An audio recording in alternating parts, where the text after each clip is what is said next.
Rocco Ferreiro, que é mestre de Educación Infantil desde 1990, actualmente director tamén do Colexio Rosalía de Castro, na Coruña, é doutor en Pedagogía pola Universidade de Santiago de Compostela, profesora asociada na Facultade de Ciencias de Educación da Universidade da Coruña. Durante 9 anos formou parte das estruturas de formación permanente do profesorado da Xunta de Galicia.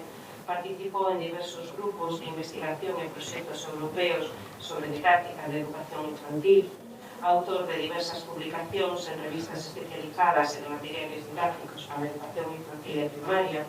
Foi ponente en numerosas actividades formativas por varias comunidades autónomas e hoxe temos a gran sorte de contar con el nestas 30 xornadas de formación de equipos educativos e para falarnos de pensamento e emoción. Así que, sin máis, nos deixemos por falar.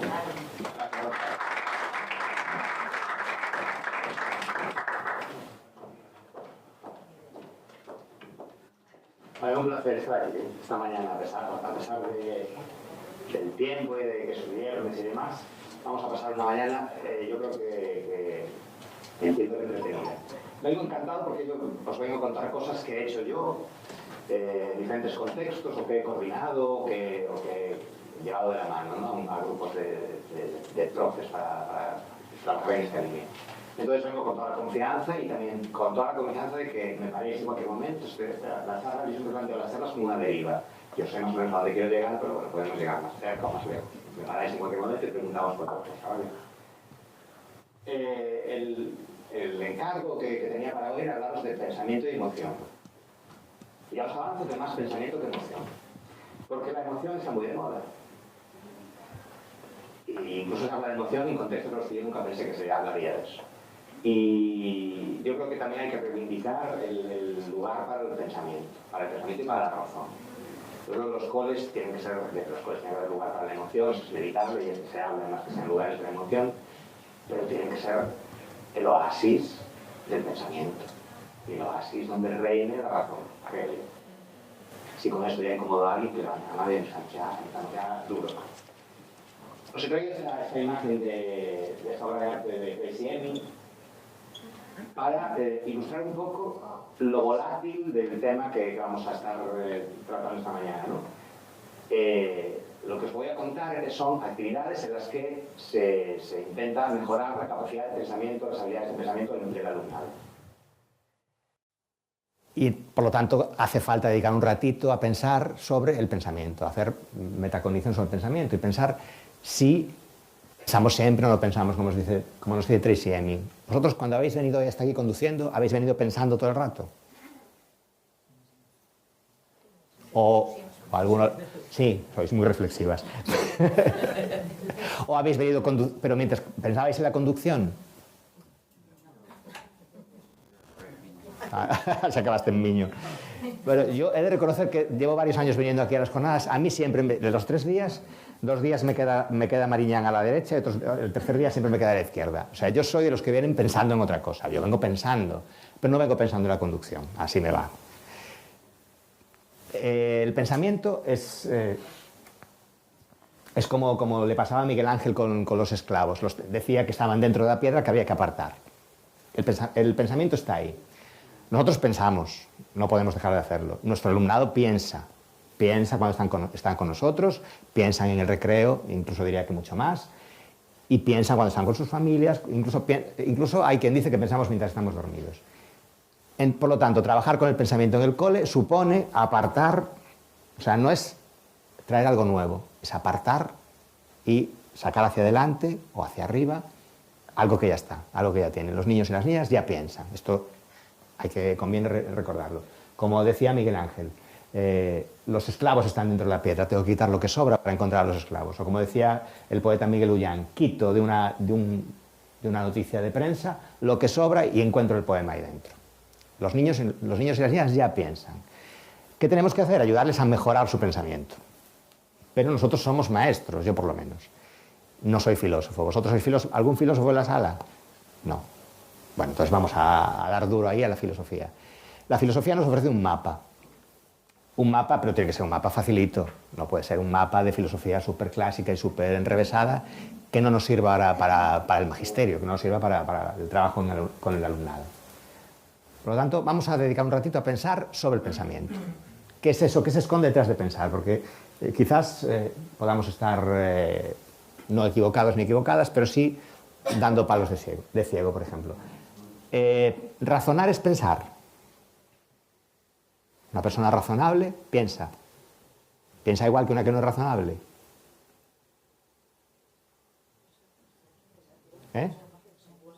Igual. De manera razonable. Pero piensa. ¿Pero qué preferimos? ¿Una persona razonable o no razonable? Razonable. Como objetivo a conseguir, persona razonable, que dé buenas razones. Que las abandone cuando considere que no son buenas. Eso sería razonar. Por lo tanto, razonar es pensar. Eso está claro. Imaginar. Imaginar es pensar. Igual que razonar. Cuando razonamos, cuando damos buenas razones, hacemos inferencias, deducciones. Los mecanismos de pensamiento son los mismos que cuando imaginamos. ¿Más? ¿Más complejos cuándo? Con la imaginación. Con el razonamiento. Y con la imaginación más flojos. ¿Qué decir? Te cuesta menos. Ah, cuesta menos. A ella le cuesta menos imaginar. A todos nos cuesta menos imaginar que razonar.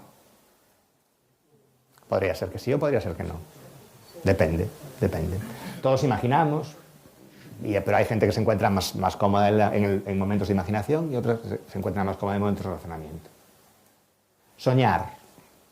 De Freud para aquí sabemos que la cabeza mientras estamos soñando funciona, sigue funcionando y soñamos con cosas que nos preocupan, los sueños varían, tienen significados o no, soñamos en color o en blanco y negro. Soñar es pensar. Conscientemente no, dime. Inconscientemente no, cuando sueñas no sé si es consciente. Vamos, depende de lo que consideres como consciente. En ese momento, no lo sé. Es complicado. Pero puedes soñar despierto, ¿eh? Soñar despierto. Pero soñar despierto sería imaginar. Sería imaginar. O no, no sé, pregunto. Y soñar lo que se dice soñar, cuando dormimos, eso, ahí el pensamiento está parado, está produciéndose, se mueve, no hay. Igual que cuando razonamos, igual que cuando imaginamos, de otra manera diferente. Automático. Dinos. No lo controlamos. El razonamiento lo controlamos un poco más. La imaginación a lo mejor un poco menos. El soñar, un poquito menos todavía. Estimar. ¿Vosotras sois de las que cuando van a la compra y llega el momento de pagar, sabéis más o menos lo que vais a pagar o sois de los que se llevan una sorpresa? Bueno, últimamente llevamos una sorpresa todos. Pero ahora estimamos más. Pero ahora estimamos más. ¿Pero sois de los que cuando van metiendo más o menos hacen la cuenta o no? No, yo soy de los de la sorpresa. Bueno, es una dimensión del pensamiento. Hacer estimaciones, más o menos de aquí a allí, esto me va a llevar más o menos tiempo, y es una dimensión del pensamiento muy, muy funcional, muy interesante. No solamente para no pasar un apuro al llegar a pagar, sino pues para calcular tiempos, espacios. Hay quien tiene más habilidad para estimar cantidades, otras personas tienen más capacidad para investigar, para estimar dimensiones. Diferente también de razonar, de imaginar, pero también una dimensión del pensamiento. Cuidar. Y aquí hacemos referencia al pensamiento cuidadoso. Cuando nuestro pensamiento, y nuestra palabra, por lo tanto, es cuidadoso. ¿Cuándo nuestro pensamiento es cuidadoso? Porque nosotros trabajamos en una profesión de cuidados. Le podemos poner muchos adjetivos, pero nuestra profesión es sobre todo de una profesión de cuidados. Y deberíamos de tener un pensamiento cuidadoso, o intentar que nuestro pensamiento fuese cada vez más cuidadoso. ¿Qué será eso de un pensamiento cuidadoso? Yo no tengo la respuesta, pero al final encontramos. ¿Qué será? Podría ser el pensar en qué palabras estamos utilizando. Sí. Para que una receptora ¿Para que la receptora? quieras conseguir el efecto positivo Sí. dentro de la interpretación. Tener en cuenta lo que va a pasar cuando digamos lo que vamos a decir. Eso podría ser pensamiento cuidadoso. Dicen los filósofos que tiene que ver con la ética, con la ética, que muchas veces, a costa de las mayorías, y de las mayorías pasan como un rodillo sobre las minorías, ¿no? Y el pensamiento mayoritario no es nada cuidadoso con los pensamientos minoritarios. Yo qué sé. El caso es que es una dimensión interesante para trabajar en la escuela. Es interesante que ayudemos a nuestro alumnado a que su pensamiento y por lo tanto su palabra sea cada vez más cuidadosa, que cuidarnos al hablar también. No solamente son los abrazos, no solamente son, también muchas veces es la palabra también cuida, ¿no? Y valorar, dar valor a las cosas, hacer juicios de valor. Esto es pensar, es una de las dimensiones clásicas del pensamiento. Distinguir lo que tiene más valor, lo que tiene menos y obrar en consecuencia. Es parecido al razonamiento, tiene que ver a lo mejor con la imaginación, no sé si tendrá que ver con el soñar, con el pensamiento cuidadoso, pero sí que lo identificamos como una dimensión del pensamiento diferente a las otras también. Tener criterios, aquí sí que es casi una de las dimensiones del pensamiento más claras. Una persona de criterio, creo que habló incluso Fátima ayer de esto, ¿no? Decía, una persona que tiene criterio y que sabe abandonarlo también cuando el criterio empieza a arder y te marchas, esa persona es más razonable, sería más imaginativa, más cuidadosa. Podría ir acompañado de cuidado o no, podría ir acompañado de imaginación o no. Pero bueno, una persona que tiene criterio, en principio la queremos para el equipo. Una persona que sabe distinguir, que sabe dar valor también. Un lío.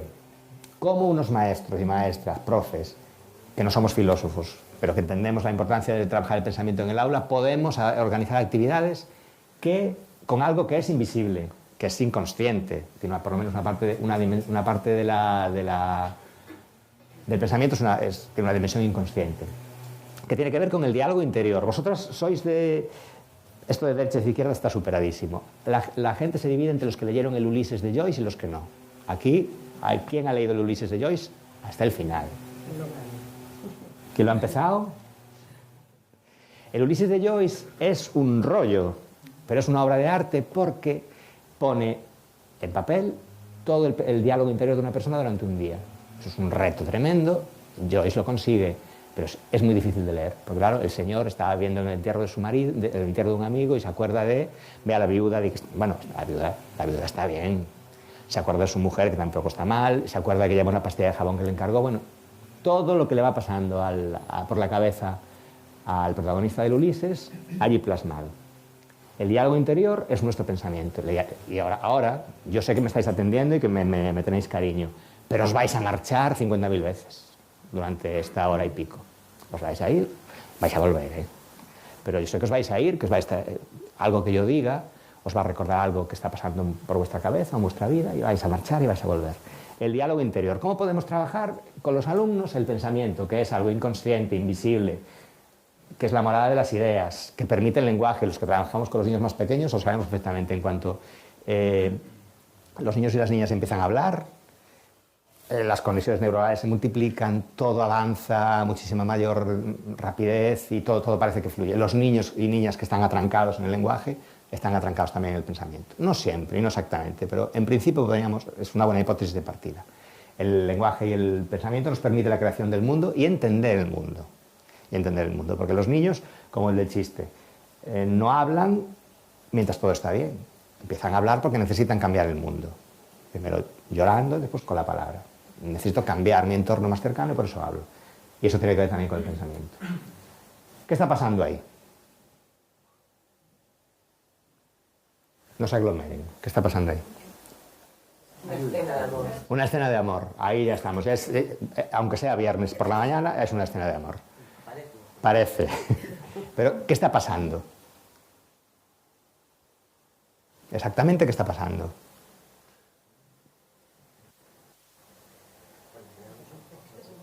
Se la lleva el ángel, está muerta, se la lleva, dándose una suela de amor. Aquí ya estamos imaginando. El ángel se la lleva, está muerta y se la lleva.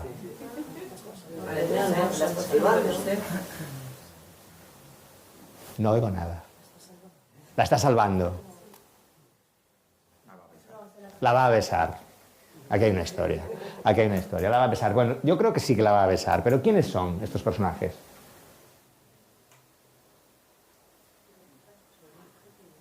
Un ángel que besa. Yo este año les puse a mis alumnos una imagen de un ángel y, bueno, dialogamos sobre lo que estaba pasando y demás. No era esta imagen, pero era algo parecido. Y no se me ocurrió preguntarles si sabía lo que era. Y todos tenían claro, nadie tenía claro, nadie decía que era un ángel. Todos decían que era un duende, un elfo. La palabra ángel ha desaparecido. Vosotros tenéis una formación y una edad que os permite saber lo que es un ángel, pero creo que es un concepto que no... ¿Es un ángel o no? Una leyenda griega. Una leyenda griega. Con eso siempre aciertas, Guti. No, Diciendo...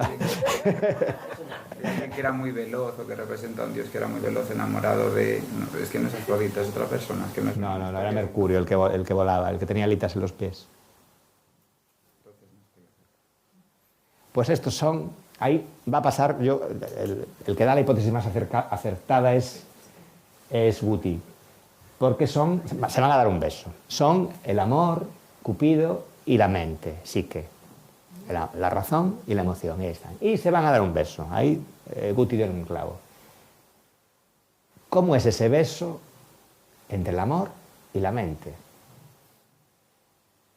¿Qué podemos hacer los profes para provocar con la emoción, con el amor, que la mente despierte? ¿Qué podemos hacer? ¿Cómo atacamos por ahí al alumnado? Inspirar. Ser inspiradores, ser inspiración, provocar inspiración.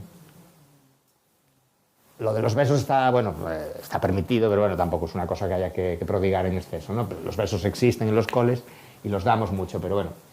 El beso metafórico, ¿cómo sería ese beso que tenemos que darle a los niños y a las niñas para que su mente empiece a funcionar? Confianza. ¿Qué más? Confianza nuestra, confianza en nosotros, en ellos. ¿Y cómo hacemos? ¿Cómo se la transmitimos? ¿Cómo les damos confianza? Haciéndoles sentir que valen. Ya, pero ¿cómo? El lunes yo, ¿cómo le hago a los niños sentir que valen? Nerea, y perdona que te machaque. Usando sus puntos fuertes, ayudándole a potenciar los más débiles. ¿Pero cómo? ¿Con la mirada? Con situaciones que puedes plantearles de actividades que supongan retos. Situación de aprendizaje. Situación de aprendizaje. Ahí, bien. Situación de aprendizaje. De ayer de Palabras. Los tenemos que estimular con palabras. Lo decía ayer Fátima, eso que venía a defender los polos creativos que tienen una parte de aparatito. Y lo decía Fátima. Y yo que vengo a defender pensamiento y emoción, más todavía que ella lo digo. Lo que tenemos que darle son palabras. Y más concretamente, dicen los filósofos, y yo me lo creo, lo que tenemos que hacer para que la emoción despierta la mente, para que nosotros despertemos las mentes de nuestros alumnos, y si no podemos darles todo el rato besos, pues con otro tipo de acciones, serían las preguntas. Los profes nos dedicamos sobre todo a hacer preguntas, o deberíamos.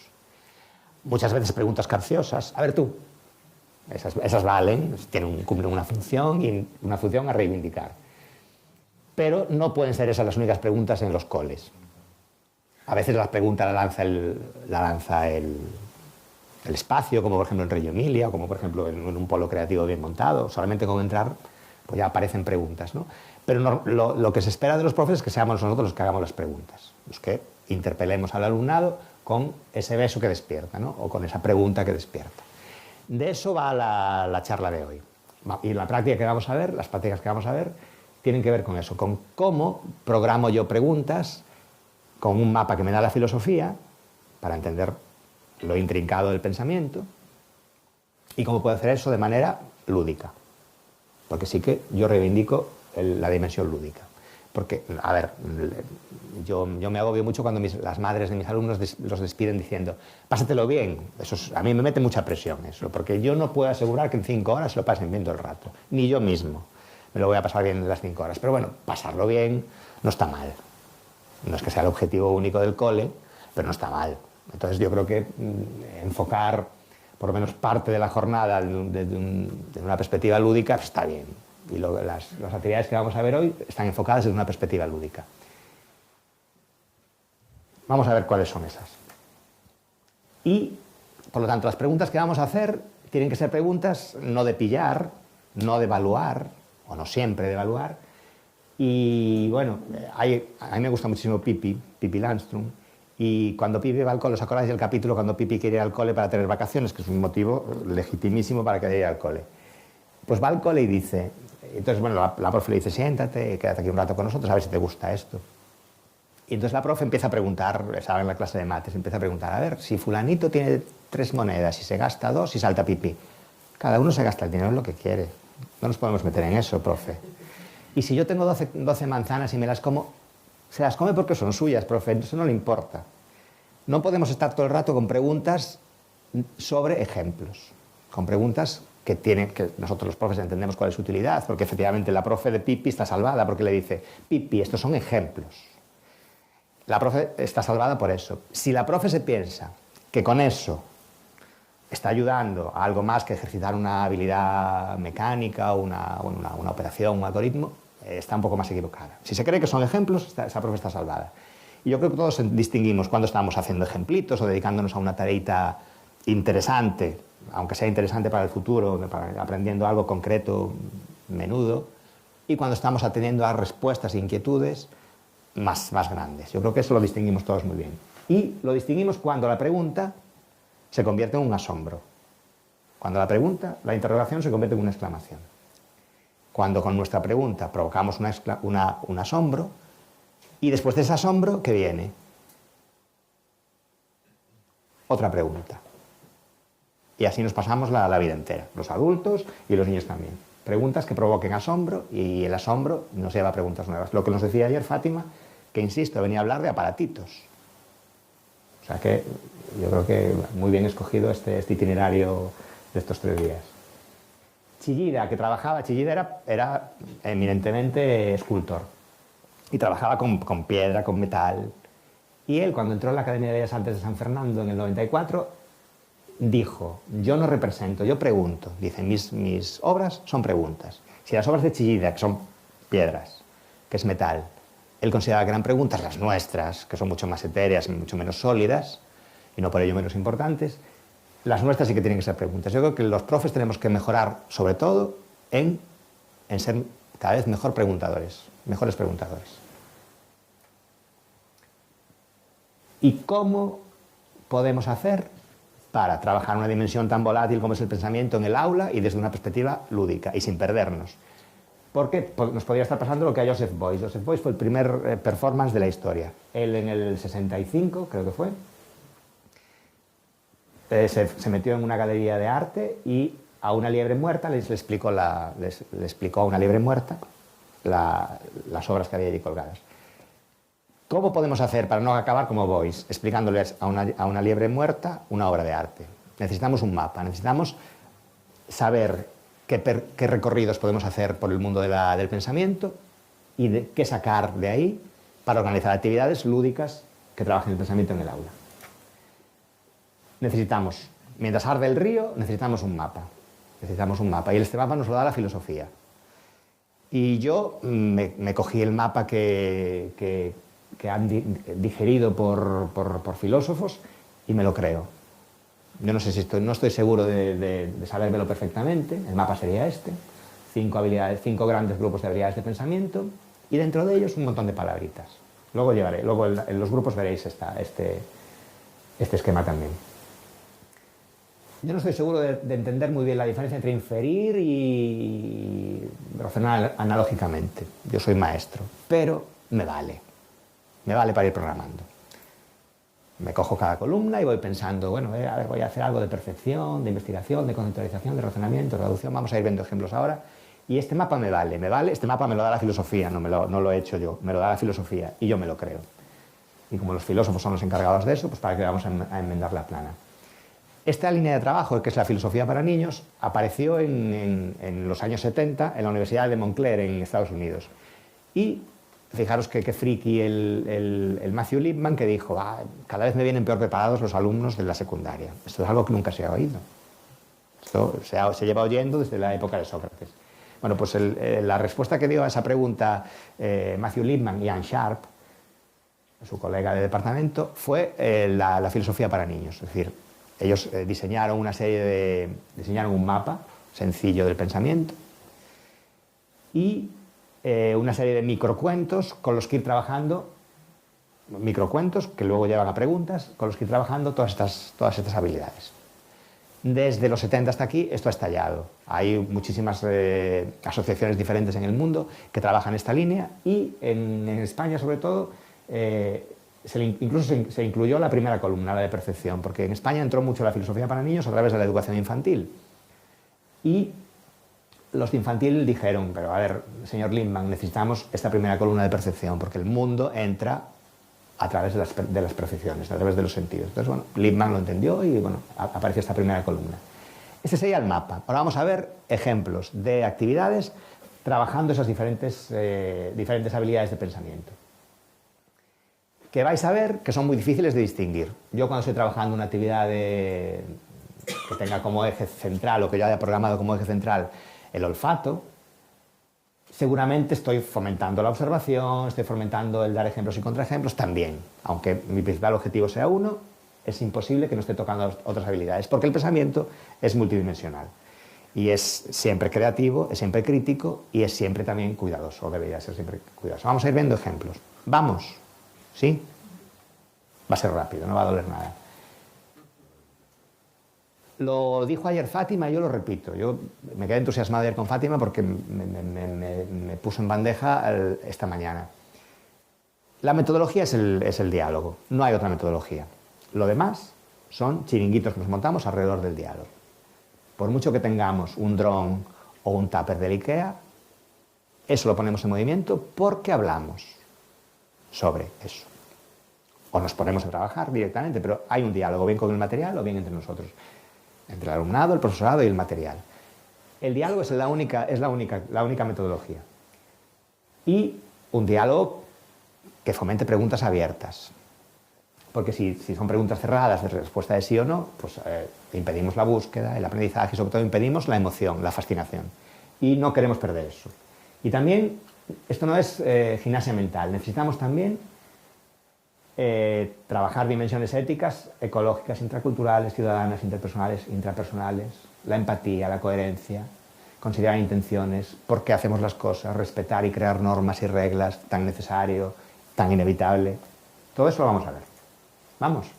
Primera columna. La que se incluyó en el mapa gracias al profesorado infantil que reclamaba una columna entera de habilidades porque son las que captan y procesan el mundo. ¿Y es necesario trabajar la percepción a través del diálogo? ¿O basta con ponerte unas mejores gafas? ¿Yo veo mejor cuando me pongo las gafas? ¿O también veo mejor cuando hablo sobre lo que estoy viendo? Vosotros cuando veis el símbolo de Carrefour, ¿sois de los que veis una C o una flecha? Porque yo durante años vi una flecha, no veía la C. Tú la C, tú eres de la C. Pero a mí una vez que me dijeron que había una C y que la vi, no he vuelto a ver la flecha. Ahora veo la C todo el rato. En grupo vemos mejor, independientemente de las prótesis que llevemos cada uno. Dialogando sobre lo que vemos, vemos mejor. Y eso en el cole poco necesita. Porque yo solo, a mí que diga Galileo lo que quiera, pero yo veo que el árbol está en el mismo sitio y que yo no me muevo y que yo me levanto por la mañana y yo estoy donde me acosté. ¿Cómo que se mueve la Tierra? El que se mueve es el Sol, yo lo estoy viendo. ¿Nos quedamos con eso o dialogamos sobre el tema y caemos de la burra? Hasta para ver mejor, el diálogo favorece. Vamos a ver ejemplos de algunas de estas cosas. Observad atentamente. Este Colarusso es fantástico. Con estos objetos imposibles, solo hay que poner a los niños delante y preguntar: ¿esos cuchillos valen para comer? ¿Esa cuchara, ese tenedor? ¿Esta caja fuerte vale para guardar algo importante? ¿Esta moneda vale para pagar? ¿Qué pasaría si enchufamos un martillo? El arte nos da siempre esta dimensión de pregunta abierta. Esto podría hacerlo con una foto que haga yo, pero si lo que les expongo es algo de calidad, la cosa cambia. La cosa cambia. ¿Os imagináis un diálogo sobre esto en el cole? Poco hay que hacer, poco hay que programar. Hay que preguntar, hay que, bueno, llevar preguntas, pero bueno, ellos entran. O Caterina Camprani, ¿no? ¿Puedo regar con esta... ¿Cómo es esta regadera? ¿Cómo es esta silla? ¿Nos vale para sentarnos o no nos vale? Estas imágenes, hechas por artistas, tienen mucha más potencia que otras dimensiones de menos calidad cultural, ¿no? O esta imagen, por ejemplo, los flamencos siempre nos dan mucho... Los flamencos y los barrocos nos dan mucho juego porque esos cuadros están llenos de cositas. Yo esta obra la utilizo, no la enseño nunca entera. Enseño primero la cestita, que es donde está, nos imaginamos. Abro un poco la cestita y se ve el mono con la cestita. Un mono y una cesta. Nos abre todo un mundo. Seguimos hipotetizando, abro más, se vería la zona del pacto. ¿Cuántas personas hay? ¿Cuántas no hay? ¿Qué está pasando? Hasta que se vería la escena completa. Imaginaos lo que es ese diálogo. Un diálogo riquísimo, riquísimo de observación y de formulación de hipótesis. Por eso os digo, estamos trabajando como principal objetivo la primera columna, pero estamos ya en la de razonamiento también. No pasa nada. Pero bueno, mi foco está en esta dimensión, en esta habilidad de pensamiento que sería la observación. Nos da mucho juego. Y esta es una actividad que yo hago, bueno, yo he hecho con los niños, sobre todo el día que vienen los papás también y hacemos la filosofía con ellos, porque bueno, la dimensión adulta también ayuda, ¿no? Es decir, tener otros modelos de pensamiento también enriquece, ¿no? Lo estábamos hablando ayer en el grupo, ¿no? Un aula mixta siempre es mucho más fácil de gestionar que un aula 25 de 3 años, es lo peor que puede haber, es la peor organización escolar que se puede imaginar. 25 de 3 años juntos. Eso ningún pedagogo lo firmaría, ¿no? Y tú que en 3 meses, pues ya la cosa va mejor, pero en principio no tiene mucho sentido. Bueno, esta es una actividad que yo hago también con adultos. Yo durante años llevé una tertulia filosófica en la Fundación Wenceslao Fernández Flórez y también una escuela de pensamiento libre con personas discapacitadas psíquicas. Y claro, las preguntas de la dimensión lúdica, ir adivinando, ir viendo cómo las hipótesis van cayendo, eso es fantástico para todo tipo de personas, para los niños y para los menos niños. Pero luego nos lleva, esta obra se titula Cuidado con el lujo. El lujo, ¿qué es el lujo? Esto nos podría llevar a hablar de cuestiones ya más, bueno, con otra trascendencia y que muchas veces no entran en las aulas, ¿no? ¿Qué es el lujo? ¿Qué es un lujo? ¿Qué es un lujo para vosotros?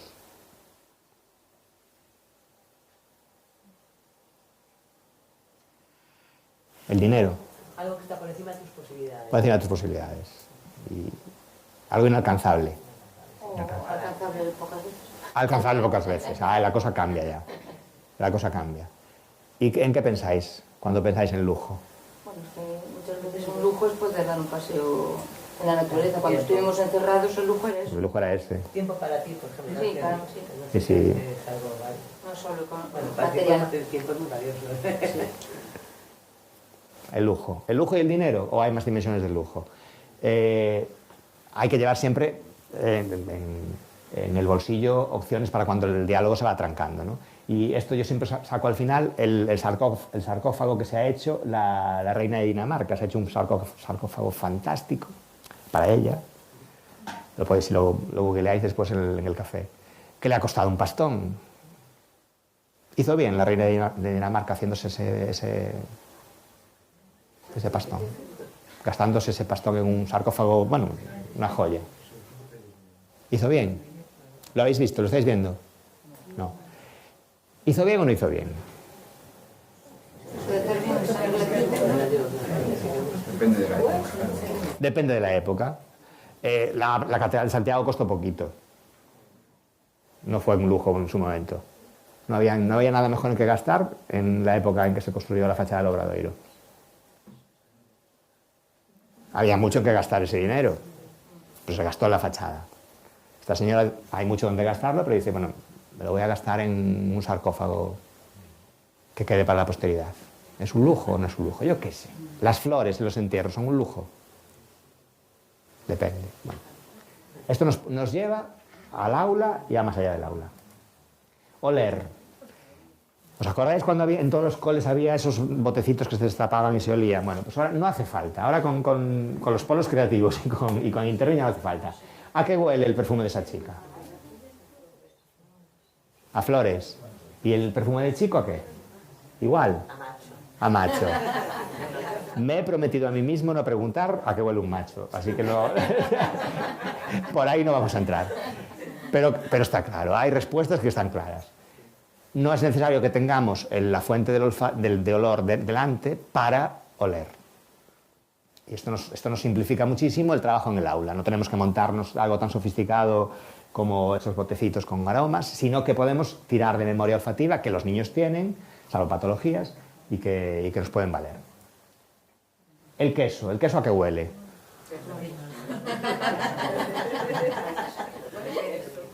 Huele a queso. Depende qué queso. Y huele igual que la fruta. ¿Qué huele más? ¿Qué es más oloroso, la fruta o el queso? Depende del queso. Y depende de la fruta. ¿Qué olor es más picante? ¿El de la fruta o el del queso? Picante.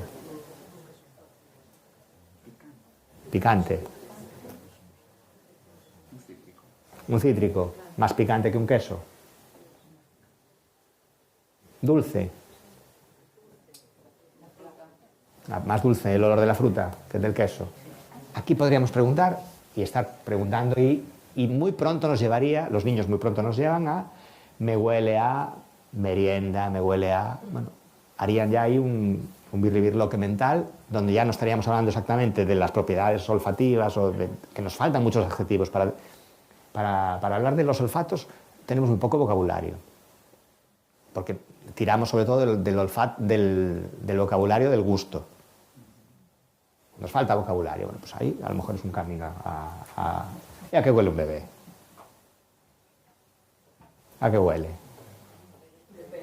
Depende de la hora. Depende de la hora. No hay que venirse arriba.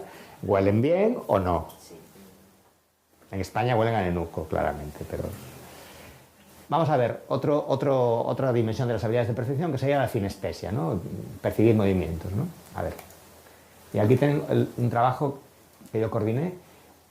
Después de leer un cuento en el que había hadas que volaban, la profe los mandó a volar. Y bueno, se fueron a volar y luego intentó preguntar sobre, bueno, qué habían sentido cuando jugaban a volar. Y las respuestas no eran demasiado profundas. Entonces ella se vino arriba y les tapó los ojos y los puso a volar con los ojos tapados. Y ahí sí que aparecieron ya reflexiones propias de las edades, pero reflexiones en torno al movimiento, ¿no?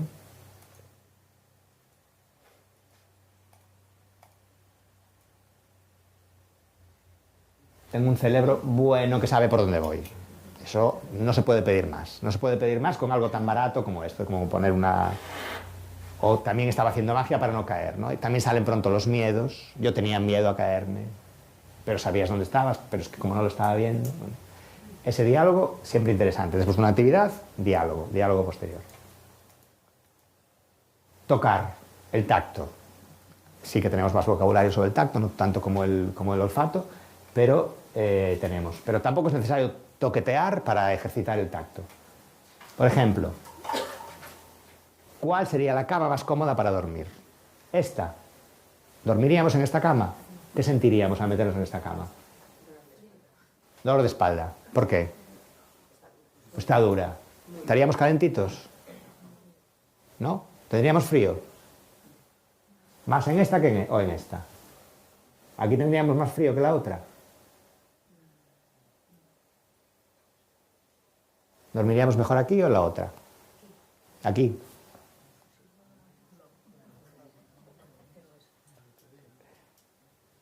¿Y la almohada? ¿Qué almohada preferís? ¿Esta o esta?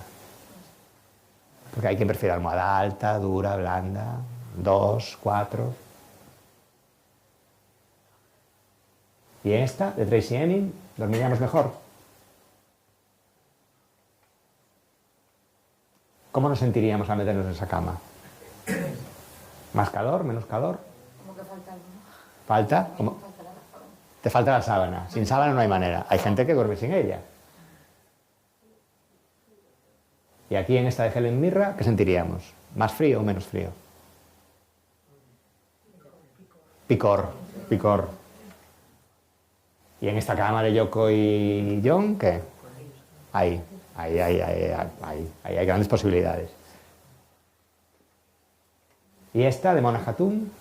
Esa ni la probaría. No. Dolor. Estamos hablando de tacto. Segunda columna, ya vamos a la segunda columna, vamos como flechas. Habilidades de investigación. Estas son muy clásicas para la concepción del pensamiento clásico. Pero fijaros que ahí va el adivinar y va el imaginar. Va también el observar, pero va el adivinar y el imaginar va. Porque hemos captado el mundo a través de los sentidos y las habilidades de investigación nos ayudan a hacernos preguntas, a preguntarnos sobre el mundo. Vamos a ver qué podemos hacer ahí. Por ejemplo, después de leer un cuento, el cuento del Saci Pereré. El Saci Pereré es un cuento tradicional brasileño. Y es este personaje que le falta una pierna, que fuma en pipa, que anda dando vueltas, que es un mangante, que roba, que hace travesuras y nadie lo puede atrapar. El que lo consiga atrapar y le quite el sombrero y se lo ponga, tendrá sus habilidades, sus poderes. Entonces, aquí la tarea era, nos leímos el cuento del Saci Pereré y con eso abrimos.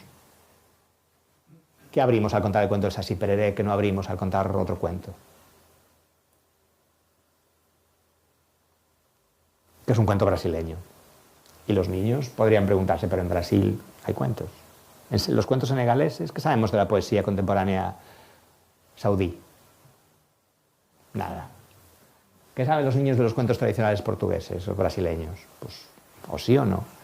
Abrimos todo, ya solamente con meter al Saci, ganamos un montón de cosas, sobre todo si tenemos brasileños en el aula. Bueno, pero nos leímos al Saci, que es un cuento fantástico que nos hace reír, nos encanta. Y había que seleccionar posibilidades de cómo atraparlo. Y si leéis el diálogo, hay hilo. Bueno, yo os traigo los diálogos buenos. En mi cole también hay días que truena. Esos diálogos del día que truena y que digo me enfado y no se habla más, esos días, eso no los traigo, pero os traigo los diálogos de los días en los que hay hilo. Y decía uno, podemos meterlo en una jaula de una patada, pero no se le puede hacer daño que le duele. Y si le ponemos un poquito de tabaco para su pipa, hay hilo, se van oyendo. Esto pasa pronto, no pasa siempre, pero pasa pronto. De pronto, los diálogos que son al principio paralelos dan lugar a chispas de diálogo real, en donde la aportación de cada niño enlaza o no, o diverge de la dada por el niño anterior o la niña anterior. No pasa siempre, pero va pasando. Y luego, conforme van siendo más mayores, es un camino largo y estrecho, pero es un camino. Y luego, yo también hago muchas veces esto. Recorto a la muchacha de la ventana de Dalí y se la enseño. Y casi ninguno, porque bueno, esto es una obra que para nosotros es conocida, pero para ellos no tanto, casi ninguno dice que sea una chica que esté fija. Si os centráis en solamente la figura de la muchacha, parece que va caminando. Si le quitáis el resto del contexto, ellos siempre hipotetizan que va caminando. ¿Y a dónde va caminando? Bueno, pues hablamos de a dónde podría ir caminando y a dónde no va. Y luego la siguiente imagen que les doy es la chica apoyada en la ventana. Entonces todos dicen, y caen todas las hipótesis. ¿Qué pasa cuando en un grupo hemos estado hablando, hemos estado hipotetizando y caen todas las hipótesis? Hemos seleccionado todas las posibilidades o las que se nos ocurrieron, pero de pronto vemos que ninguna era la válida. ¿Qué pasa? ¿Se chafan? ¿Se frustran? ¿Se enfadan? No. Y si alguno acertase y dijese es una chica que está mirando por la ventana, ¿habría pensado más que los que decían que era una chica que va caminando hacia una feria? No. Y ellos lo perciben. Ellos sí que lo perciben. Y lo perciben incluso en un contexto un contexto escolar en el que los contextos escolares son competitivos, porque por mucho que hagamos, son competitivos. Aunque vamos consiguiendo que cada vez lo sean menos o que haya momentos en los que no lo son, sí que los coles son lugares bastante competitivos. Y ellos levantan la mano y quieren ser los primeros, los únicos, y eso ellos pronto, haciendo estas actividades con ritmo, pronto se dan cuenta de que el truco de estos momentos de juego, de reflexión, no es acertar. Y después, si quiero que sigan imaginando, hay que traer a Murillo que sería la otra cara. ¿De qué se ríen estas dos? ¿De qué se ríen? Después de ver a Dalí, hay que hablar de Murillo y ver de lo que se están riendo. Y aquí hay que pararse y decir, ¿qué tienen de malo Dalí y Murillo? Porque tienen algo muy malo, que tenemos que intentar no propagar.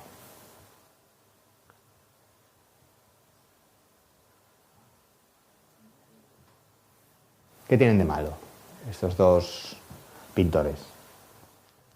Pues tienen de malo, vaya pobres, que son hombres.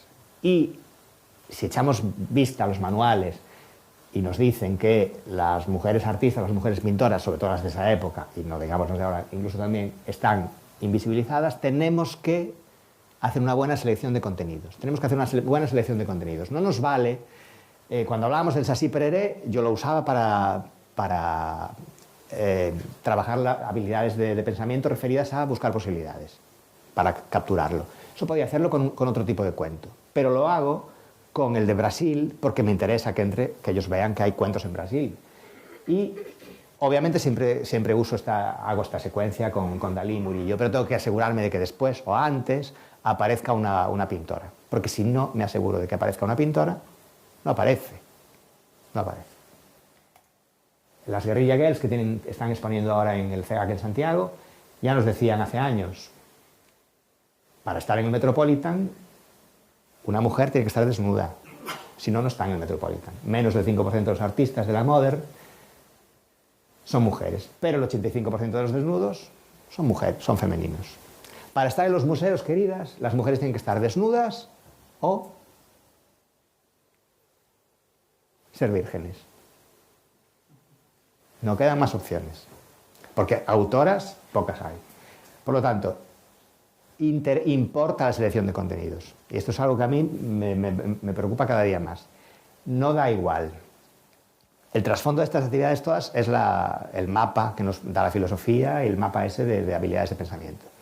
Pero estamos poniendo todo el rato referentes culturales que tienen que ser muy buenos siempre y diversos. Diversidad geográfica, diversidad de género, todo tipo de diversidades, que aparezcan todas las culturas representadas, si no, estaríamos cojeando. Averiguar, habilidades de investigación. Yo hago también una sesión semanal con los niños y las niñas sobre noticias que aparecen en el periódico. Hay una noticia fascinante que la saco constantemente. ¿Conocéis esta noticia? Por lo mejor la conocéis, ya la reconocéis por la foto. Existen unas mariposas que se alimentan de las lágrimas de las tortugas. A mí no me digáis si después de leer esto no hacemos una factoría de poetas, hablando un ratito sobre cómo las mariposas descubren que comiendo, bebiendo las lágrimas de las tortugas se alimentan y sobreviven. Hay que averiguar por qué, lo que nos decía Fátima ayer.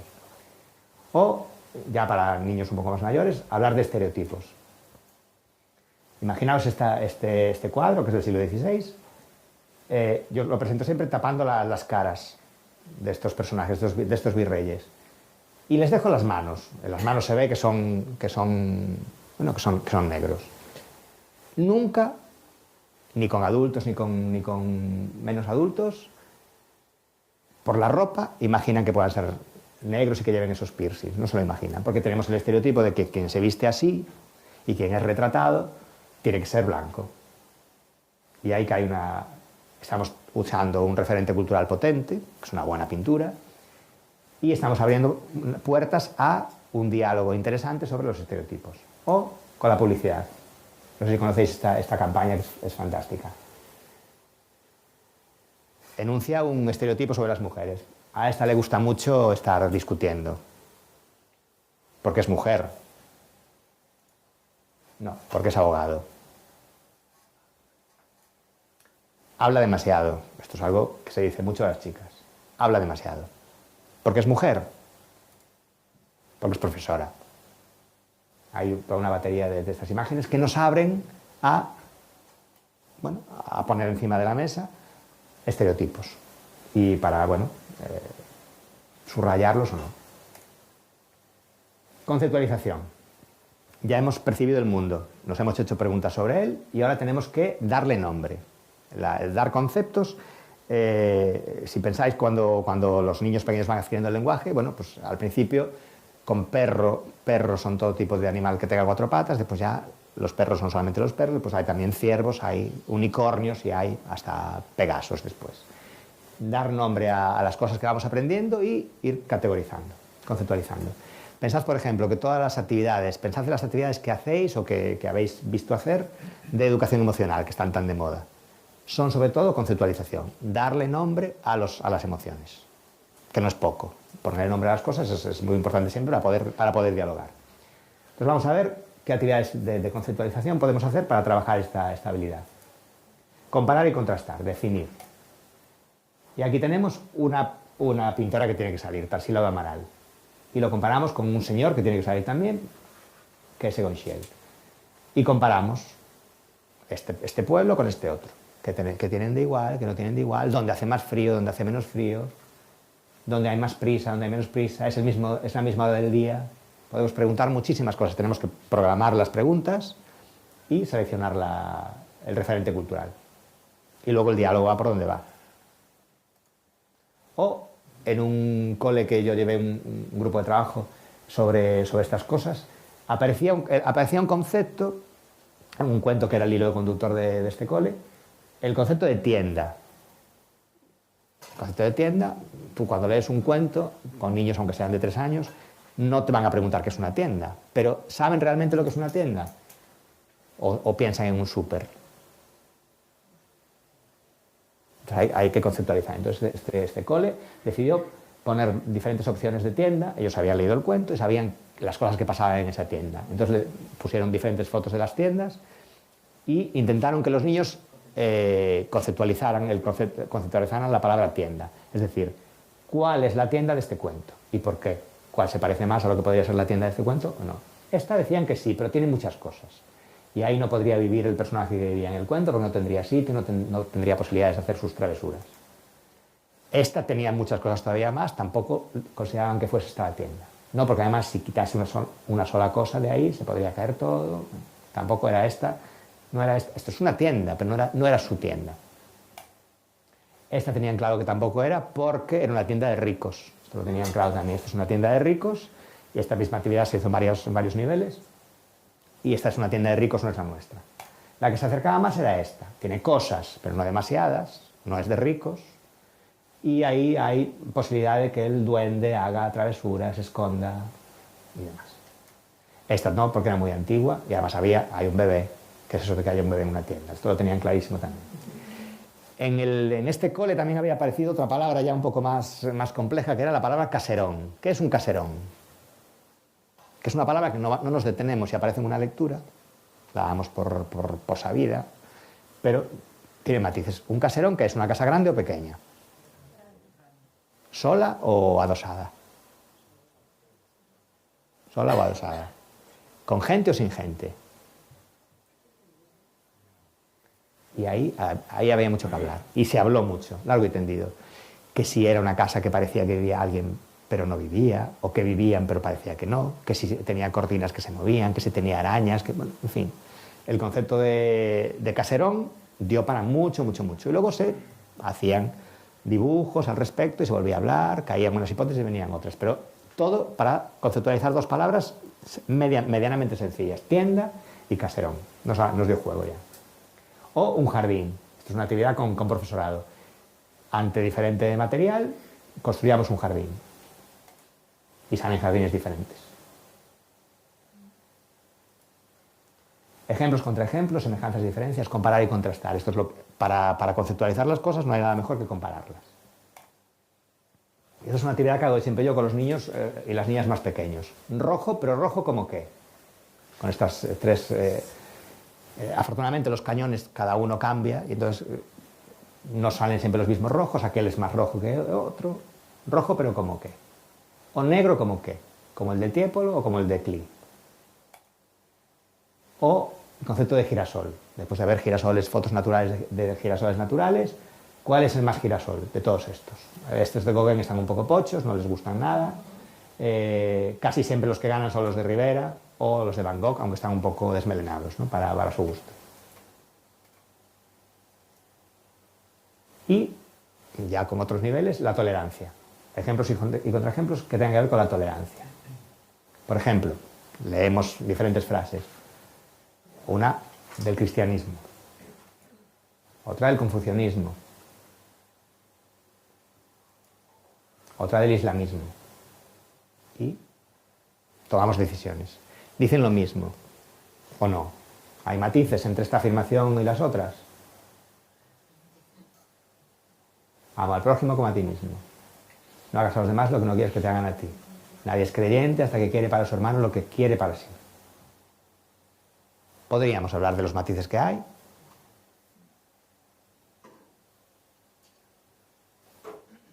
Y, al final, hacer este poema de Yoko Ono, ¿no? Nos juntamos y hacemos que nuestras sombras se junten una. Y hacen falta unas linternas y un poco de habilidad para hacer, finalmente, bueno, la confluencia, ¿no? metafórica en torno a este poema visual de Yoko Ono.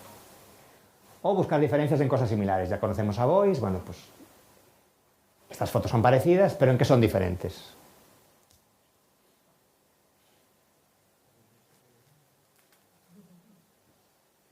¿En qué son diferentes? La luz. ¿Qué más? Cómo va vestido él y va vestido ella. Ajá, la ropa es diferente. El oscuro. El lugar es diferente. El bicho. El bicho está vivo. El otro está muerto, ya lo sabemos. Bueno.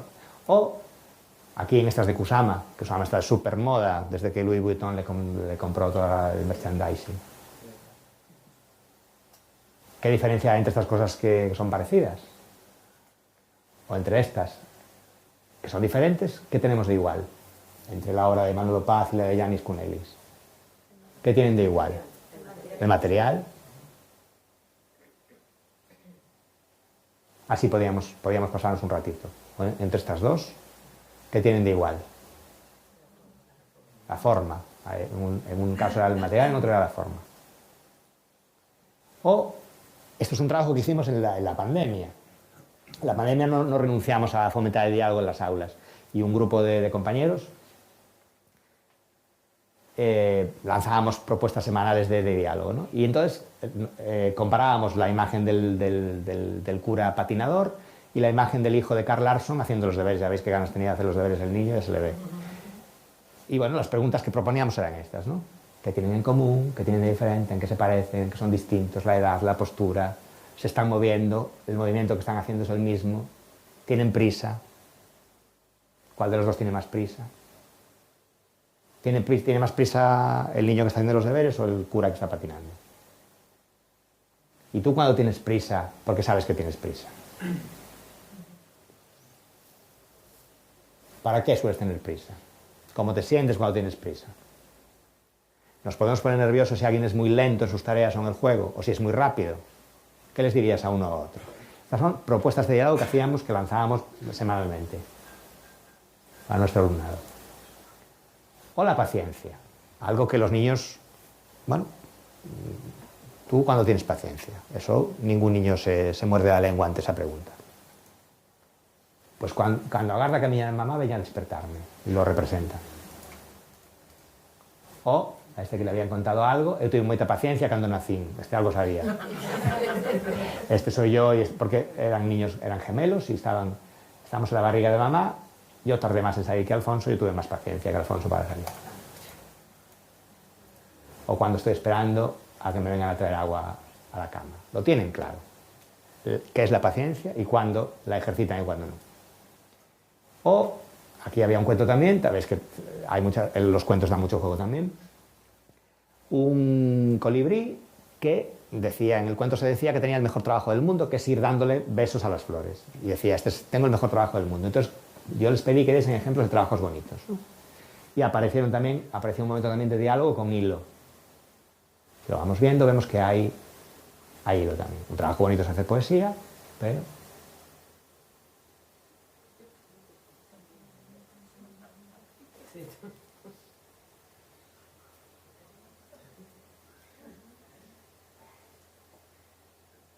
¿Dónde va a parar?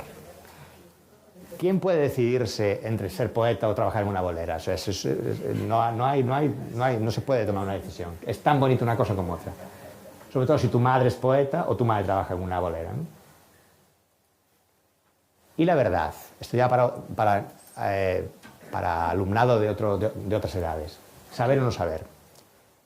¿A vosotras os gusta saberlo todo? ¿O preferís no saber ciertas cosas?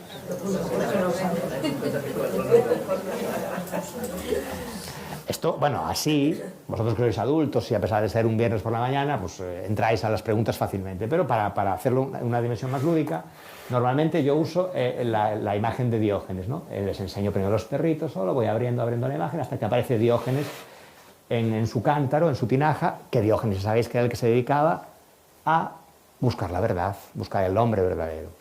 Y a partir de ahí hacemos las preguntas. ¿Lo queréis saber todo siempre o hay cosas que mejor no saber? ¿Qué cosas es mejor no saber? ¿Son siempre las mismas cosas? ¿Las cosas que yo quiero que no se sepan son las mismas cosas que no quiere Guti que se sepan? ¿Y las que él quiere saber son las mismas que quiero saber yo? Esas preguntas tienen que darle diálogo. Tenemos un referente cultural, tenemos un objetivo que es hacer una comparación, dar ejemplos y contraejemplos, y tenemos un contenido ético que sería, bueno, la verdad. O agrupar y clasificar. Y aquí hay una secuencia fantástica que yo he visto hacer a estas maestras que eran incombustibles. Y ahí tenemos a la Juanita, que es la mascota, bueno, la mascota que propone Angélica Sátiro, que es, bueno, todos tenéis en el cole el libro de Angélica Sátiro, Jugar a pensar. Y estas maestras eran fantásticas, y entonces no se paraban ante nada. Y dijeron, vamos a trabajar el tema de la verdad. Un tema como quien trabaja el calendario. Vamos, la verdad es un tema pues, que no da juego ninguno en la historia de la filosofía ni en la historia del pensamiento. Y dijeron, pues los vamos a trabajar con los niños de infantil y vamos ya veréis lo que montaron ellas. Entonces sacaron la foto y el dibujo. Y preguntaron, ¿cuál es de verdad? Y hay que estar preparado para esto, a que alguien te diga, ninguna, profe. Las dos son de papel. Hay que recogerse, asumir el golpe y reponerse. Y ellas se repusieron. Y dejaron que los niños argumentasen. A ver, pero preguntaron, fijaros las preguntas. La primera pregunta de ellas era, ¿cuál es de verdad? Como por ahí no entraron, dijeron, pero Juanita habla. La del dibujo. A la foto non fala, a do conto sí. Esta non pode falar porque non ten boca. Sí, ten boca para comer, pero non para falar. Esta pode falar porque é un conto. Non pode falar. Pódese ler, porque está aquí no conto. No falar non é o mesmo que se lea e que eu leo un conto no que os animales falan. Eso non é o mesmo que falar. Ellas estaban todavía tocadas e siguieron adelante. Porque su idea era, vamos a hacer personajes que conocemos, de los cuentos vamos a hacer los que son verdad, los vamos a poner debajo de la foto. Y los que son mentira, debajo del dibujo. No convencieron mucho a los niños, pero sí que se pusieron de acuerdo en que ese va a ser el criterio de clasificación. Entonces ellas les iban dando los nombres de los personajes y tenían que decidir cada uno dónde colocarlas, si los de verdad o los de mentira. Y aquí Pinocho, eu teño a Pinocho que di mentiras, por eso o poño no de mentira. Argumento válido. Este niño estaba atento. Sabía que el de mentira era este, y Pinocho dice mentiras, lo pongo en el de mentira. El pato de la ratita presumida. Onde o poñemos? Nos de verdade na foto, porque en Peñíscola había ríos con patos de verdade. E o do conto era de verdade? Preguntan as profes. Levaba coroa, di un... Eso de levar coroa non é moi de verdade. O puxeron de verdade igual. Eu teño abellas que van na de verdade, tamén. A bruxa vai na de mentiras, porque as bruxas non existen, co di miña nai. Eu teño o lobo feroz, vou no poñer no de mentiras, e o pon no da foto. E dimos, outro está mal, tens que poñerlo no outro lado, porque só existen nos contos. Eu tamén teño un lobo, pégao nos que non existen. Xa non están falando de verdad ou de mentiras, están falando dos que existen e dos que non existen. Argucia que nos utilizaríamos tamén, seguro. Non existen porque houve un meteoro e morreron todos os animais, non todos os dinosaurios, os tigres, non. Bueno, sigue o diálogo. O parrulo feo non existe porque leva coroa. Aí aún recordou aínda. E as bailarinas sí que existen. E así foron clasificando. Potente traballo de clasificación. A Bela Durmita hai que poñer a dos vos. E aí xa fan otro salto mortal identificando la verdad con la bondad. Pero vosotros antes dijisteis que no queríais saberlo todo, no queríais saber toda la verdad. No toda la verdad es buena. Ellos dicen que la Bella Durmiente tiene que ir en la de los buenos, porque existe. E el gato, que gato da ratiña presumida, vou no poñerno de verdade porque come a ratiña. Come ratos como de verdade. E aí eles priorizan unha característica verdadeira de que os gatos comen ratos por encima de que vai vestido, de que fala, que se casa. Eso nese momento ten menos peso para eles que o feito de que coma ratos, que é un elemento verdadeiro. Bueno, fantástica esta sesión, esta secuencia. Vamos a ver. Habilidades de razonamiento. Vamos ya por la penúltima. Ya nos hemos hecho preguntas sobre el mundo, le hemos dado nombre y vamos a organizar y procesarlas críticamente. Buscar y dar razones, inferir, procedimiento hipotético, analógico, causas y efectos, partes y todo. Causas y efectos. ¿Qué les va a pasar a estas mujeres de Picasso que iban a ir a la playa, corriendo por la playa estaban, y de pronto están en el río? ¿Qué les va a pasar? Descontextualizamos y hipotetizamos. ¿Qué les va a pasar? ¿Se van a mojar ahí? ¿Y aquí se van a mojar? ¿Les va a pasar lo mismo que aquí? ¿Aquí se van a mojar? ¿Qué van a sentir en los pies aquí? ¿Y aquí? ¿Solo frío? ¿Y aquí? Humedad. ¿Y aquí? ¿Se van a mojar aquí? ¿No? ¿Seguro? Ahí estamos. O una actividad que hago yo siempre con los más pequeños: agua, azúcar y a revolver a ver qué pasa. Estos lo han visto hacer mil veces, pero nunca ha sido, bueno, presumo yo que casi nunca sería objeto de diálogo. Entonces yo les pregunto: ¿revolvemos? ¿Qué pasará cuando revolvamos el azúcar en el agua? ¿Qué pasará? Y iban diciendo: se va a convertir el azúcar en agua. El agua se marcha. Entonces el bote se va a quedar lleno de azúcar y sin agua. No, se van a juntar. El azúcar se junta con el agua. Y yo insisto: ¿pero a dónde va? Se ponen el té para que sepa mejor. Estos eran de tres del primer trimestre. Pues vamos a echar azúcar y revolvemos a ver qué pasa. Ahora está abajo. Bueno, pues miremos a ver si está abajo. No está abajo. No hay azúcar, hay agua. A lo mejor está arriba en el techo. Seguimos mirando. Está en el suelo, no está mojado. No salen de ahí. Entonces probamos el agua. Y sabe a azúcar. Entonces dicen: el azúcar está dentro del agua. O del té o del café. Bueno. ¿Llegaron al concepto de disolución? Yo qué sé. No era el objetivo ese. El objetivo era dialogar sobre qué iba a pasar después. Inferir. En un aula de una compañera en Lérida. Descontextualiza, recorta el árbol de la pequeña malla y el árbol, el barco, y se lo presenta. Y cada uno hipotetiza y dibuja su hipótesis. Es áncora de un barco, son piratas malos que quieren atrapar a unha xamiña naranja, bla, bla, bla. E ya dibuxa coa hipótese que tiña. Esta hipotetiza que é un sombreiro. Esta que é unha radio e lle poñen o cable para enchufar. Esta hipotetiza que é un sombreiro e está chovendo. Descontextualizamos e nos vale para hipotetizar, inferir. O si enseñamos esa primera esquina donde se ve a la mujer y el hombre nada más de esta obra de Picasso, de Los pobres junto al mar de Picasso, y la mandamos completar, prácticamente ninguno va a completarlo con tres personajes, sino completarían los dos que están empezando ahí. Al día siguiente enseñamos las dos partes. ¡Ay, había un niño! Bueno, pues completamos ahora. No pasa nada, van cayendo las hipótesis y nuestra sabiduría aumenta. No estamos hablando de nada competitivo ni nada, sino de algo siempre lúdico y que no se trata de acertar. Y a ver, ¿cómo completaríais este cuadro vosotras? ¿Qué pondríais para arriba? Una cabeza. ¿Y cómo sería ese chico o chica? ¿Qué le pondríais? Chico. Todos, chico, todos veis chico. ¿Y cómo sería? ¿Qué estaría haciendo? Mirando. ¿Sí? Nadie acertó. A nadie se le ocurría poner una pega encima agarrando al chico. No pasa nada. Hemos hipotetizado, hemos hablado. Pero claro, llega otro momento interesante. Título para esta obra. resumir. Resumamos en un título. ¿Qué título? Venga, uno tiene que salir, uno por lo menos. ¿Qué? ¿Qué dijiste? ¿Eh? Perfecto.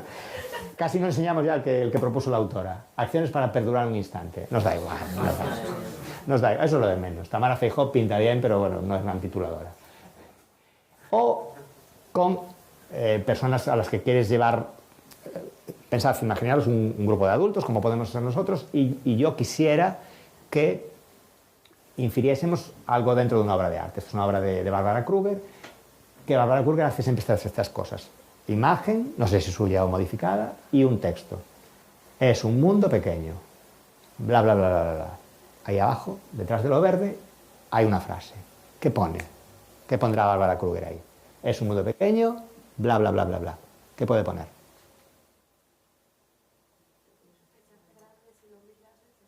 Que se hace grande si lo miras de cerca. Nerea on fire, totalmente.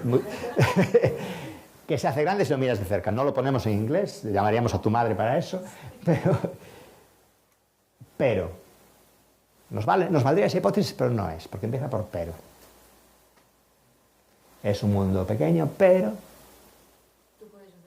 tú puedes hacerlo grande. Estamos ya en modo coach total.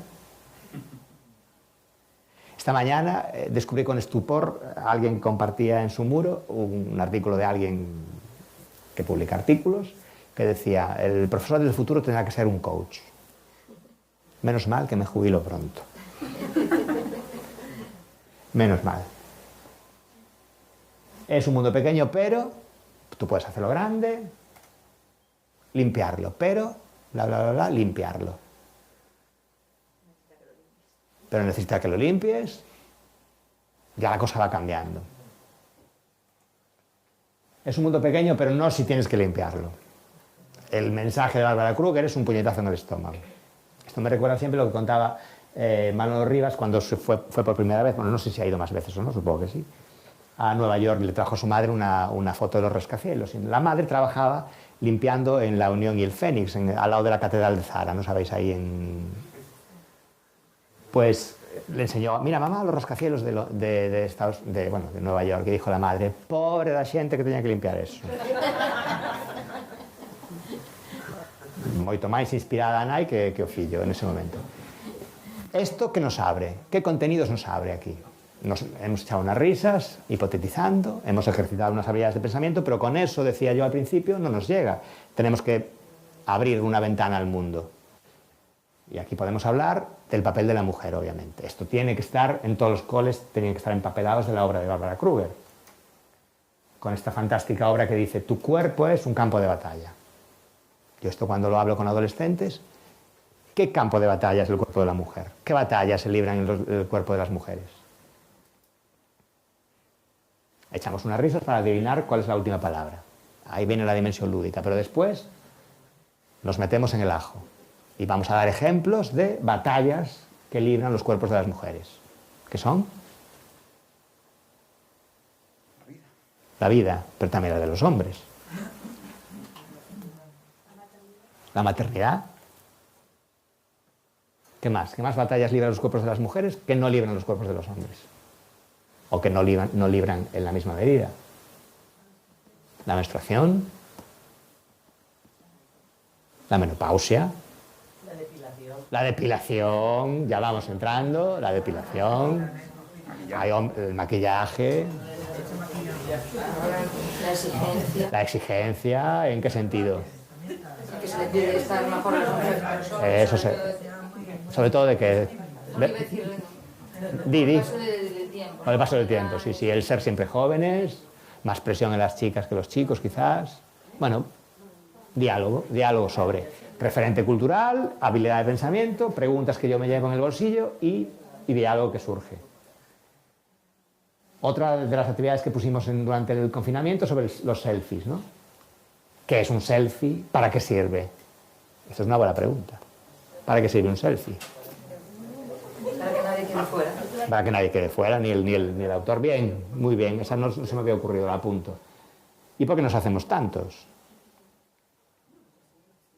¿Es lo mismo un selfie que un autorretrato? Podríamos ver autorretratos ahí de pintores famosos y pintoras. ¿Es lo mismo un selfie con un autorretrato?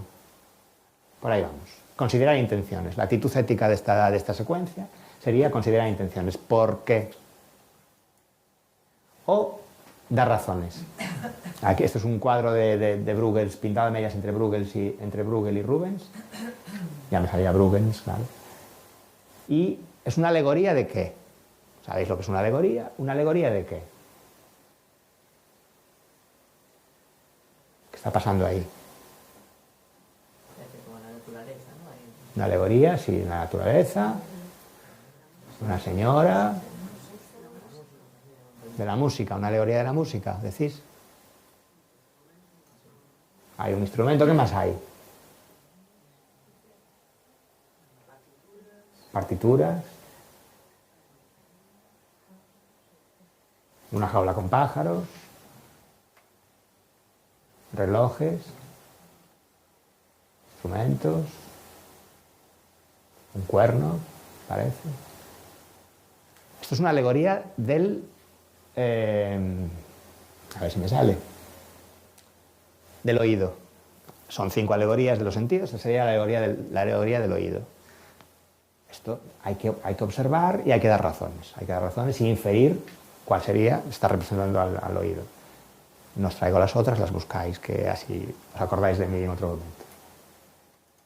Y vamos a ver una secuencia fantástica que hicieron sobre la muerte.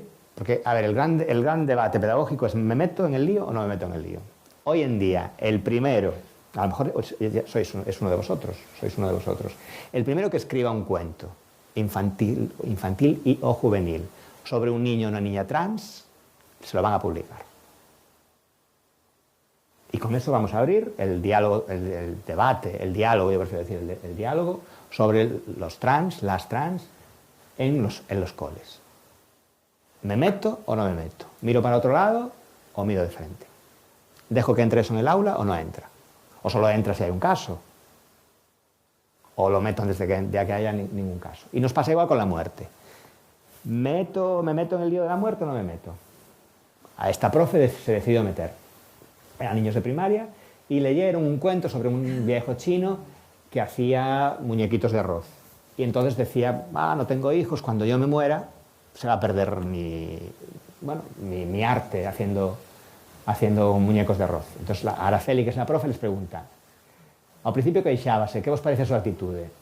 Que tiña razóns para queixarse. Sí, imagínase ninguén soubese facer os bonecos de arroz, daría pena. E Gilbert se mete de cabeza en la piscina. A avoa sabe facer macarróns, aprendeulle a tía. E cando os como, lembro da miña avoa. Isto é unha bomba que cae en el aula. Cuando alguien se decide a decir esto. Muchos lo pueden estar pensando, pero uno lo dice. Na tele vi unha velliña que non morría, que se coidaba moito. Isto lo vemos todos. É imposible que alguén non morra. Morrer é como ir a Barcelona e que ninguén che faga caso. Ou como ir a Italia ou a Galicia para sempre. Claro, para os nenos cataláns vir a Galicia é como morrer normal, claro, tan lonxe, non imagina nada máis lonxe. Pero tamén hai persoas que descansan cando morren. Sí, se alguén morre porque estaba moi enfermo. Van debullando e teñen o mesmo diálogo e as mesmas inquedanzas que temos nós, falando da morte. Nadia di a miña nai que se ao meu irmán ou a mí nos pasara algunha cousa, que ela morrería. Pode ser que mamá morre de tristura. E quero dicir unha cousa de antes. O meu avó morreu e veulle moi ben, porque xa non sufría tanto. Eu non querería morrer dunha enfermidade que me dera dor. Ponme moi triste falar de mortes. Di María, seguramente falando en boca dos que non estaban falando, non? Nos metemos ou non nos metemos? Bueno, eso hai que decidir. Hai que decidir se eu abro esta porta ou non abro. La participación. Isto foi unha secuencia que fixen con persoas discapacidades psíquicas. Como reaccionan tus jefes cuando das tu opinión? Les preguntaba yo. Aquí había un exercicio de analogía. ¿Como quién? ¿Como quién? ¿Qué cara ponen cuando tú les das tu opinión? ¿Qué cara ponen? Bueno, aquí somos los jefes nosotros, ¿no? ¿Cómo es la cosa? Aquí no. ¿Qué cara ponemos cuando el claustro da su opinión? ¿Qué cara ponemos? ¿Cómo te sientes antes de dar tu opinión? Antes. Y aquí las analogías son muy útiles para abrir diálogos. Porque las analogías están presentes en nuestra vida, bueno, ya no digamos solo por los emoticonos, sino por las señales de tráfico, las banderas, no son más que iconos. Y los entendemos, los interpretamos perfectamente, y los niños y las niñas también. Entonces, ponerles estas opciones para abrir diálogos siempre funciona. Pues yo me siento como este niño cabreado, porque me pongo en tensión cuando tengo que decir lo que pienso, porque sé que el jefe se va a enfadar, o yo qué sé qué. Pues yo estoy como el hijo de Carl Larsson, el que no quería hacer los deberes, ahí sigue el pobre. Se ve que no los hizo, y ahí está. Y yo estoy como el hijo de Carl Larsson, estoy amargado, pero sabiendo que, bueno, que yo qué sé qué. ¿Cómo te sientes después de dar tu opinión? ¿Con cuál? ¿Cómo me siento genial, me siento aburrido, no ha valido para nada, o salgo hecho unos zorros?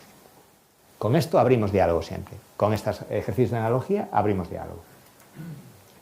Y pregunta importantísima para ellos en aquel momento, por lo menos para estos chicos con los que yo trabajaba en ese momento. ¿Crees que se tiene en cuenta tu opinión? En aquel momento estaban allí los jefes. Y bueno, allí se desnudaron y dijeron sí o no. Yo creo que sí, como el vaso vacío o no, o yo qué sé. Vamos ya a la última columna y vamos acabando. Habilidades de traducción y de formulación. Ya tenemos los significados hechos y tenemos que explicarlos, o resumiendo, o narrando, o describiendo, o traduciéndolos a otro lenguaje, o hago un baile con ellos, o hago un dibujo, o saco una foto, o escribo un poema.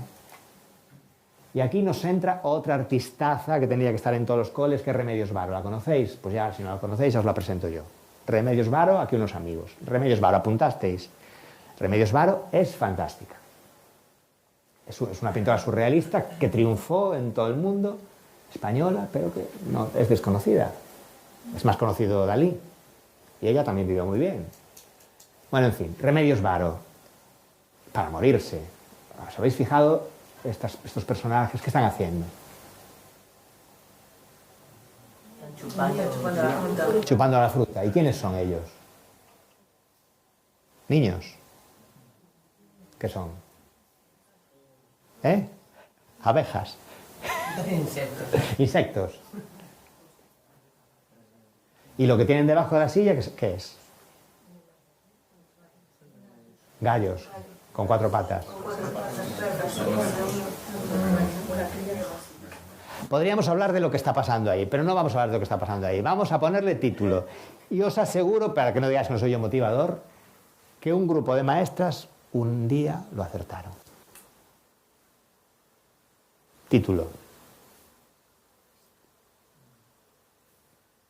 Solo pasó una vez, ¿eh? Tampoco os vengáis abajo si no pasa hoy, ¿eh? Mariposas. Tiene que salir otro título más, venga. ¿Eh? Arpías. El grupo de maestras que acertó. Vampiro vegetariano. Fantástico este. Pero hay más. Este autorretrato de Remedios Varo, dándole de comer a la luna.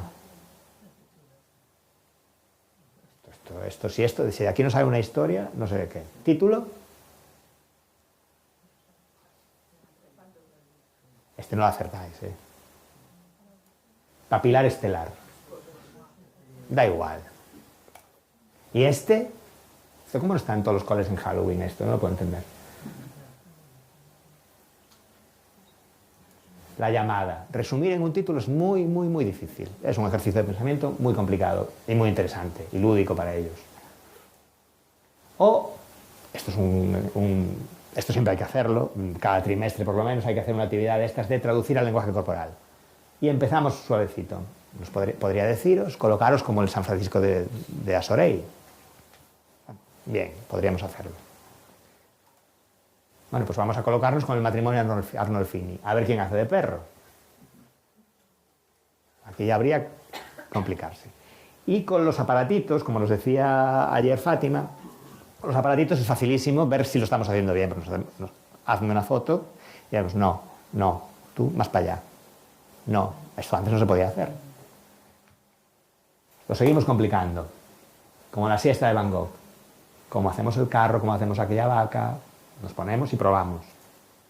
O estos de Hopper, ¿cuántos son? ¿Hacia dónde miran? ¿Qué cara tienen? O estos de Leiro, que son 5 ya. ¿Eh?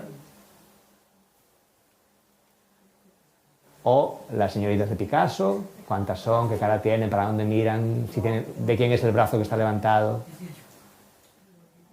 Y nos vamos colocando. O esta pandilla de Laxeiro. O, entre todos, nos podemos poner como esta obra de Chillida. O como esta de Anish Kapoor. Ahí ya necesitamos espacio, material, a lo mejor telas o lo que sea, ¿no? ¿Sí? Vamos parando. Sí, sí, sí. Acabamos perfectamente. O esta obra de Julián Minguillón, que supongo que la conocéis, La Escola de Doloriñas. Fijaros estas doloriñas que había en mi cole. Mira, vale. Esto es insuperable. Esto es insuperable. Y sin el zueco, descalzo, porque se dieron cuenta que yo no me había dado cuenta de que estaba descalzo. Ahí. Estos están ya en segundo de la ESO.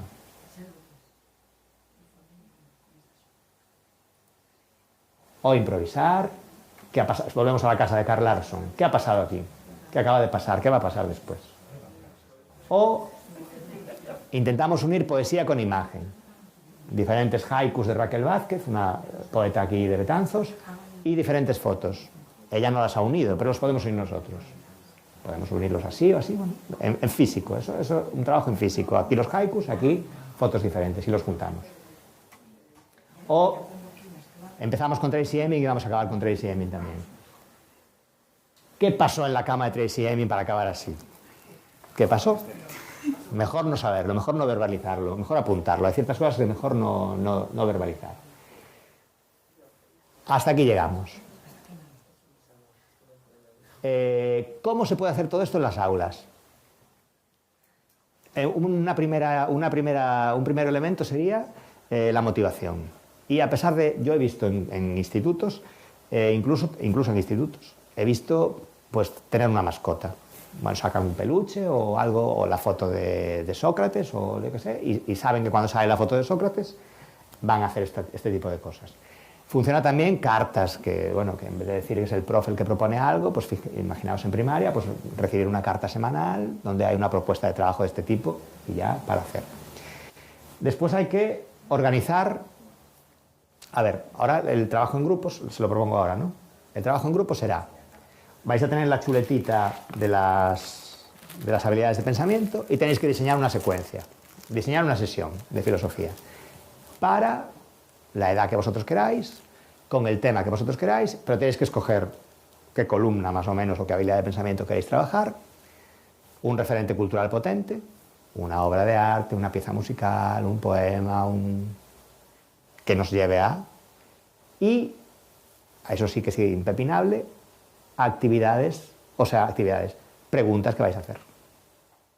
Porque obviamente si yo quiero fomentar la observación, tengo que preguntar unas cosas diferentes a las que tengo que preguntar si quiero que razonen analógicamente. Si quiero que pregunten, si quiero que observen, tengo que preguntar qué hay ahí, qué ves, qué más ves, a qué se parece lo que estás viendo. Y si quiero fomentar el pensamiento analógico, le tengo que decir qué está pasando en tu cabeza ahora, a qué se parece lo que está pasando en tu cabeza con lo que estás viendo ahí en esas imágenes. Tengo que hacer una pregunta diferente. Entonces tenéis que programar una sesión con el grupo de alumnado que queráis, de objetivo, una columna de estas y preguntas. ¿Sí? Y luego le damos otra vuelta. Bien, primero pedirte perdón. Nada. Pero es que en el pacto me exigen ser puntuales en el programa. Vale. Ajá. Sabéis que el programa pone que a las 11 tenemos café, entonces tenemos que bajar al café. Bueno, luego las preguntas y todo, no hay problema. Si Sí. es conveniente, subimos aquí. Como... Sí, después la puesta en común volvemos, sí. Pero Sí. entonces, de aquí van para los grupos. Van para los grupos, sí. Vale.